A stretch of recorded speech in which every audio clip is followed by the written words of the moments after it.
Greater اسرائیل بنے گا. حدیث میں خبریں یہ سارے مسلمان ممالک تمہارے ہاتھ سے نکل جائیں گے مسلمانوں. یہ عراق اور اردن اور یہ اور وہ، یہاں تک کہ ترکی، سعودی عرب کا بھی شمالی حصہ نکل جائے گا. البتہ مدینے کا جو ان کا پروگرام ہے اس کو اللہ نہیں پورا ہونے دے گا. مدینے میں داخلے کی ان کو اجازت نہیں ملے گی. بہرحال یہ سارا کچھ ہونے والا ہے. وہ وقت بھی آنے والا ہے کہ حضور کی ایک حدیث کے مطابق ایک شخص کے 1000 بیٹے ہوں گے تو 999 ختم ہو جائیں گے، ایک بچے گا. یہ وقت بھی آنے والا ہے کہ حضور فرماتے ہیں اتنی بڑی جنگ ہوگی، اتنی خوریزی ہوگی کہ پوری زمین اٹھ جائے گی لاشوں سے. تو پرندہ جو ہے کوئی، ایک تو پرندے ہوتے ہیں کہ جو مردار خور ہے، گدھ ہے، وہ تو بڑی خوشی سے اتریں گے، تناول فرمائیں گے لاشوں کو.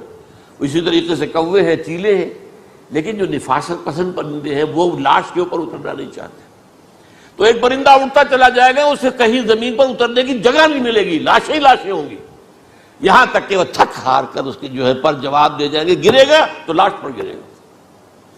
یہ وقت آنے والا، اور یہ یہودیوں کے ہاتھوں، یا یہودیوں کے جو سپورٹرز ہیں اس وقت، جو ان کے ہاتھ میں آلہ کار ہیں، ان کے ہاتھوں آنا ہے.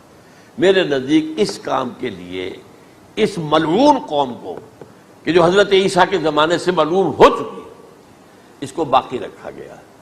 اسے یہ موقع دیا گیا ہے. اس نے اسرائیل بنا لیا ہے.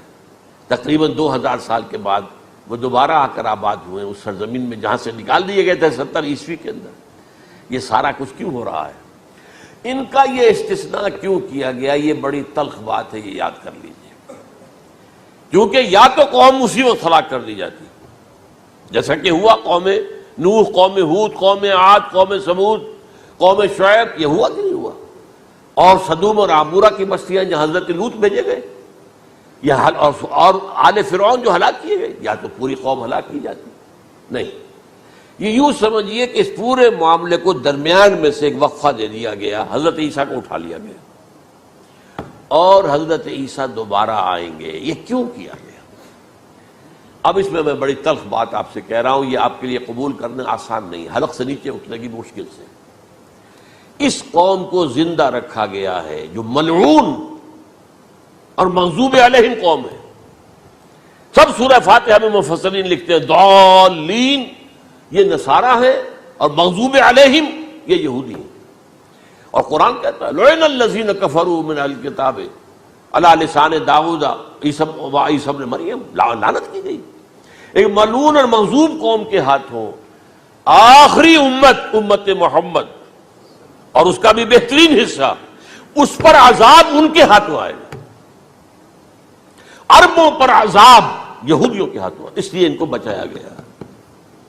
یہ میں نے کئی دفعہ واقعہ سنایا. مولانا اسلائی صاحب بتایا کرتے تھے، کیونکہ وہ راجپوت تھے، یو پی کے راجپوت مشرقی حصے کے، کہ ہمارے ہاں کوئی نوجوان اگر کوئی بڑی گری ہوئی حرکت کرتا تھا تو اس کے سر پر چمار کے ذریعے، چمار کے ہاتھوں جوتا لگوایا جاتا تھا.